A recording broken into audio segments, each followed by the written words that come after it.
নমস্কার বন্ধুরা, আমি রোহন বসাক নিয়ে চলে এসেছি আবার একটি নতুন ভিডিও। আমাদের বিদ্যাসাগর মেট্রোপলিটন কলেজের জিওগ্রাফি ডিপার্টমেন্টের এখন চলছিল ইন্টার্নশিপ, আর এই ইন্টার্নশিপের তরফ থেকে আমাদের নিয়ে যাওয়া হয়েছিল সুন্দরবনে। আসুন দেখে নেওয়া যাক সুন্দরবনের ঠিক কোথায় আমরা গেছিলাম ইন্টার্নশিপ করতে। সুন্দরবনের এই চরঘেরি অঞ্চলের পাশে বয়ে যাওয়া দত্তা নদীতে লঞ্চে করে ট্রাভেল করতে করতে আমরা কালেক্ট করেছিলাম বিভিন্ন ডাটা, যেখানে আমরা শিখেছি বিভিন্ন প্রয়োজনীয় ইনস্ট্রুমেন্টের ব্যবহার এবং তাদের প্রয়োজনীয়তা।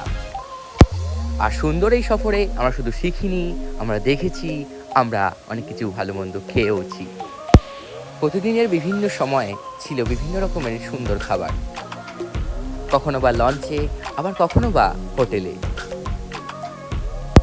খাওয়া দাওয়া ছাড়াও আমরা করেছিলাম এক অদ্ভুত অ্যাডভেঞ্চার।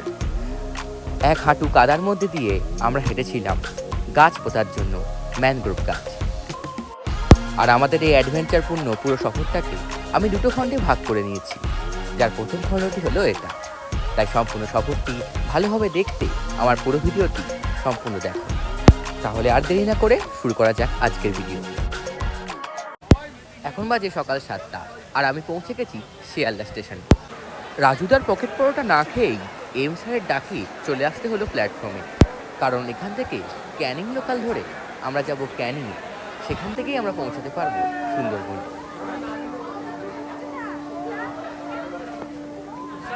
আমাদের ট্রেন প্ল্যাটফর্মে ঢুকে গেছে। ট্রেনের প্রায় একটা জায়গা আমরা পুরোটাই দখল করে নিয়েছি।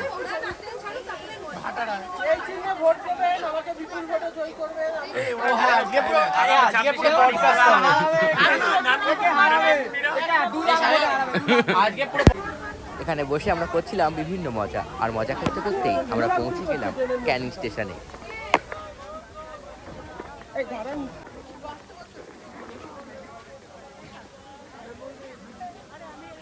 ক্যানিং স্টেশনে সবাই পুনরায় জমায়েত হয়ে আবার এগিয়ে গেলাম আমাদের বাসের উদ্দেশ্যে।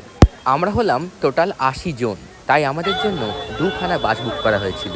একই রকমভাবে লঞ্চের ক্ষেত্রেও আমাদের জন্য টোটাল দুখানা লঞ্চ বুক করা হয়েছিল। তারপরে করে বাসে উঠে নিজের জায়গাটা দখল করে নিলাম, আর তারপরে শুরু হয়ে গেল ক্যানিং থেকে সুন্দরবনের সুন্দর বাস জার্নি। আমরা নেমে গেছি বাস থেকে। এখন আমরা যাব দত্তা নদীর ঘাটে, যেখান থেকে আমরা লঞ্চে উঠব।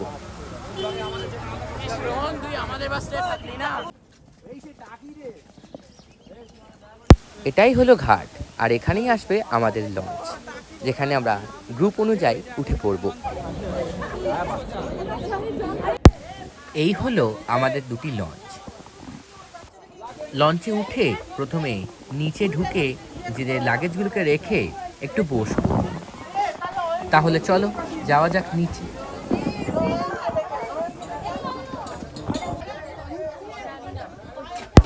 কিছুটা এরকম হলো লঞ্চের নিচের পরিবেশ, যেখানে সাজানো আছে অনেকগুলো বিছানা, আর বসে বসে উপভোগ করতে পারবে লঞ্চের বাইরের দৃশ্য। ঠিক কিছুটা এরকম ভাবে।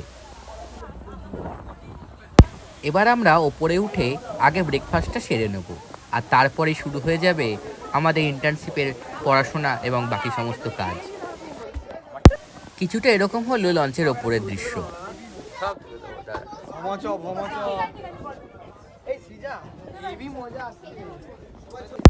আর এই হলো আমাদের লঞ্চে খাবার পরিবেশনের জায়গা। এখন ব্রেকফাস্টে আমাদের দেওয়া হচ্ছে লুচি, নড়াইগুলের রসগোল্লা আর আলুর তরকারি। তাহলে আমরা এখন লুচি খাচ্ছি, বেশ ভালো লাগছে খেতে।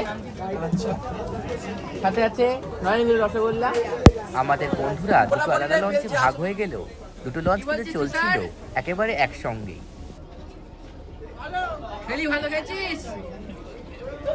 এবার আমাদের ইন্টার্নশিপের কাজ শুরু হওয়ার পালা।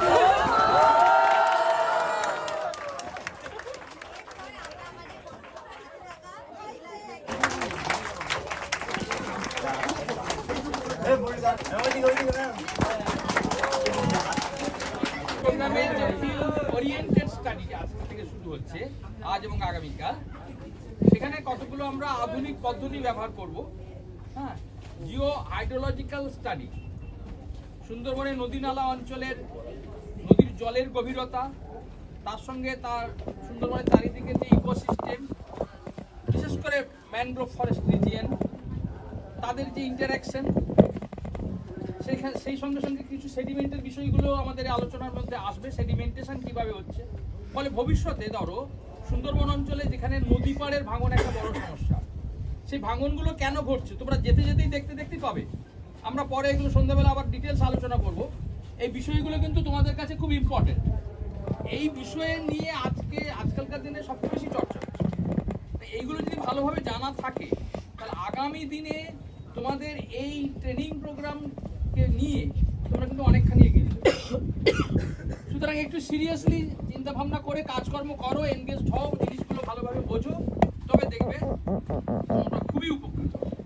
তোমাদের ভবিষ্যতের কথা ভেবে আমরা কিন্তু অতি অল্প দিনের মধ্যে আমাদের এই অ্যারেঞ্জমেন্টে করতে হয়েছে। আশা করি তোমাদের খারাপ লাগবে। ওকে, স্যার আমাদের সম্পূর্ণ ব্যাপারটা সুন্দরভাবে বুঝিয়ে দিলেন। এবারই আমাদের কাজ শুরু।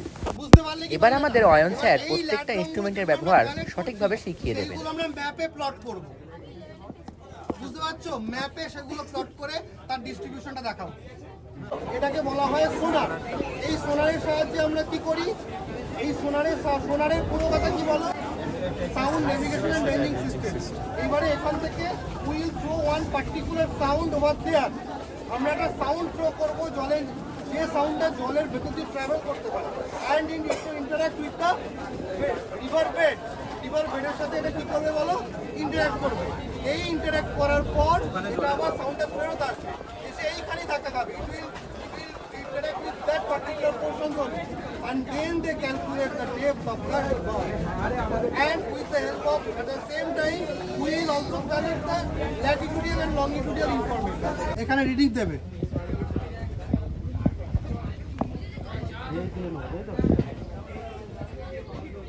এই যে দেখো রিডিং দিচ্ছে, দেখছো? হ্যাঁ হ্যাঁ, 19 ফিট। এই যে 19 ফিট। স্যার আমাদের সোনার ব্যবহার করা শেখালে, যার মাধ্যমে আমরা জলের নিচের বস্তু শনাক্ত করা, দূরত্ব নির্ণয় করা ইত্যাদি করতে পারি।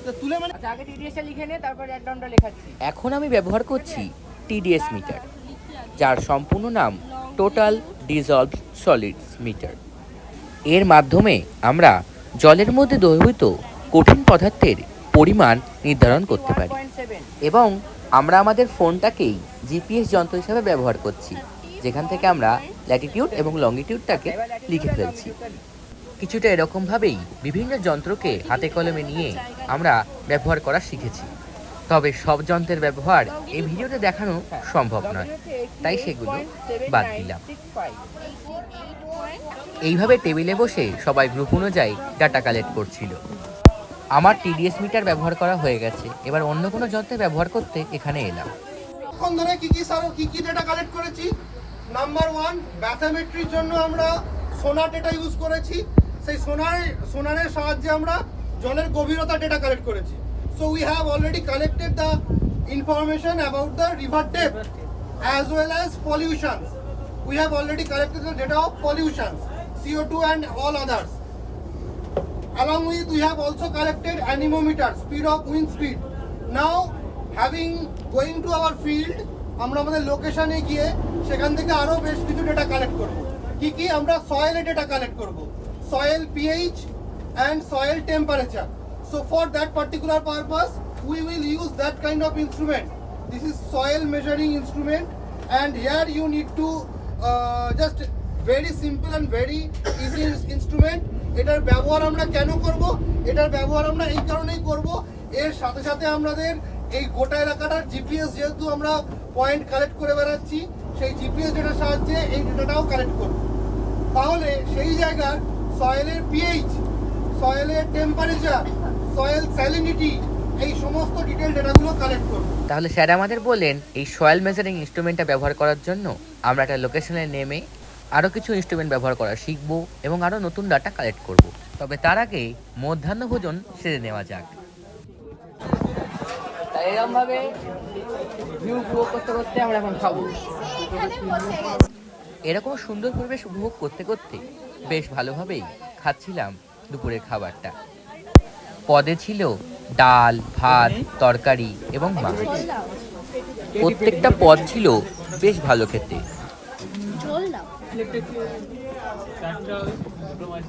সবাই এভাবে গোল হয়ে বসে তৃপ্তি করে ভাত খাচ্ছিল। দুপুরের খাবারটা খেয়ে একটু বিশ্রাম নিতে এসে জানলা দিয়ে দেখি ওই লঞ্চের অঙ্গন সামনে বসে পা মেলে বেশ ভালোই মজা উপভোগ করছে। যাই হোক, এখন একটু বিশ্রাম নিয়ে নিই, এরপরে আমাদের যেতে হবে ওই লোকেশনটাতে যেখানে আমাদের আবার কাজ করতে হবে। আমরা এখন নেমে গেছি লোকেশনে। এখান থেকে আমরা মূল জায়গাটায় যাব যেখানে আমরা সয়েল মেজারমেন্টের কাজটা করব। দাঁড়া, এই হলো মেশিনটা। এই মেশিন এটার নাম কি? এটাই হলো সয়েল মেজারমেন্টের মেশিনটা।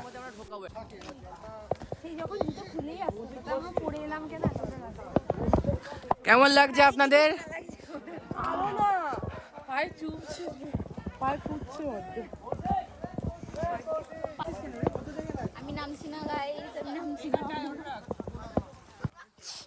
কিছুটা এরকম নরম পলির মধ্যে দিয়ে হেঁটে আমাদেরকে কাজগুলো করতে হবে। সবাই আবার গ্রুপ অনুযায়ী ভাগ হয়ে হয়ে নিজেদের সয়েল মেজারমেন্টের কাজ করা শুরু করে দিয়েছে। গভীর অরণ্যে আমরা ঢুকে পড়েছি বাঘ খুঁজতে। কিন্তু ওখানে সব কি করছে?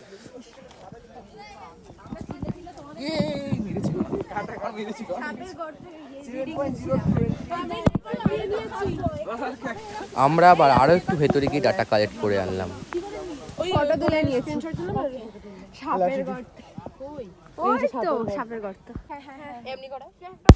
এ দেখো বন্ধুরা, এটা আবার কিসের গর্ত? ওরা বলছে এটা নাকি সাপের গর্ত, আমি জানি না।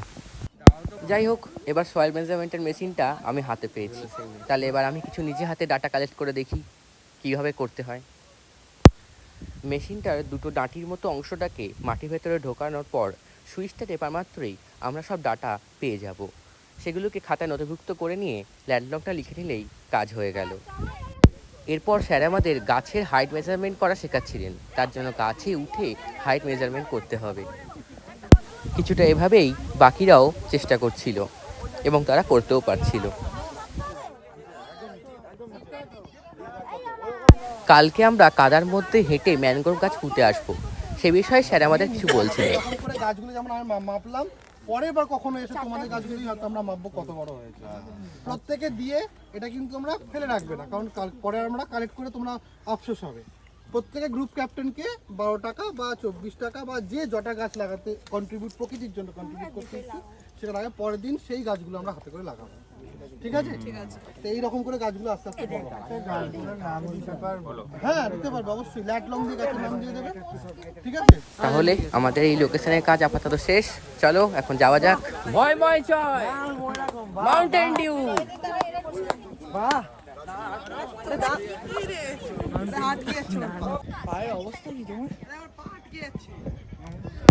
এরপরে লঞ্চে ওঠার আগে আমরা আগে পৌঁছে গেলাম ঘাটে, যেখানে আমরা আগে হাত পাটা ভালো করে ধুয়ে নিলাম, কারণ কাদা নিয়ে লঞ্চ ওঠাটা ঠিক হবে না।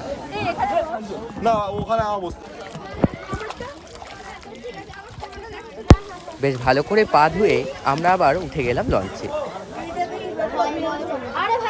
এখন সন্ধেবেলা, ওপরে বসে এরকম অন্ধকারে সমস্ত দৃশ্যটা, সমস্ত প্রকৃতিটাকে অনুভব করতে বেশ ভালো লাগছিল। আর দেখতে দেখতেই আমরা পৌঁছে গেলাম পাখিরালয়তে। এখানে আছে আমাদের হোটেল।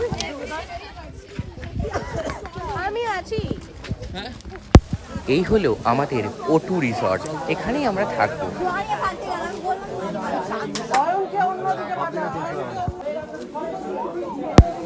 পেয়ে গেলাম রুমের চাবি। এরপর একটু রুমে ঢুকে বিশ্রাম নিয়ে একটু চা আর কফি খেয়ে তারপরে আমাদের আবার চলে যেতে হবে স্যারের ক্লাসে।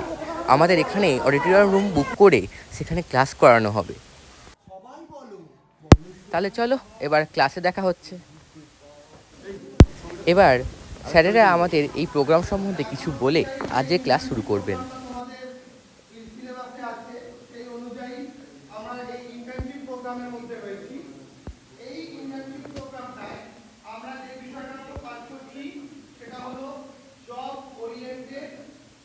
GIS remote sensing application using hydro GIS for mangrove conservation.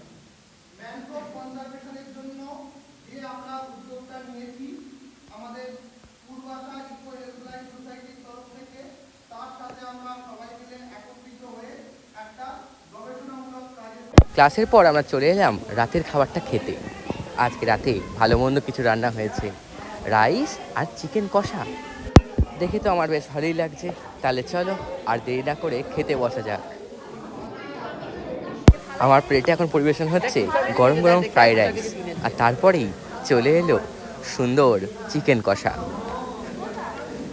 এগুলো খেয়ে একটু আরাম করে ঘুমিয়ে নেব, কারণ কালকে আবার সকাল 6টাতে বেরিয়ে পড়তে হবে কাজের উদ্দেশ্যে। এখন বাজে রাত 2:30। আমার জল তৃষ্ণা পেয়েছিল বলে আমি বাইরে বেরোলাম। দেখি এরা এখনও উনো খেলছে। আমি যাই একটু জল ভরে জল খেয়ে নিই, তারপরে আবার ঘুমিয়ে পড়বো। রুমের সামনেই এখানে আছে জল ভরার জায়গা। এখন সকাল হয়ে গেছে, এখন বাজে সকাল 6:30। আমি রেডি হয়ে বাইরের প্রকৃতিটাকে একটু ভালোভাবে উপভোগ করছিলাম, আর তারপরে চলে গেলাম চায়ের দোকানে একটু, যেখানে হচ্ছিল চা খাওয়ার সাথে একটু সুন্দর আড্ডা। তাহলে এই অবধিই ছিল আজকের ভিডিও। এরপরে আমি কি করলাম, কীরকম হলো আমাদের পরবর্তী অ্যাডভেঞ্চার, সেই সবটাই দেখাবো এর পরবর্তী ভিডিওতে। তাই সেই ভিডিওর জন্য অপেক্ষায় থাকো তোমরা, আমি অবশ্যই ভিডিওটা নিয়ে আসবো। তাহলে আজকের মতো টাটা।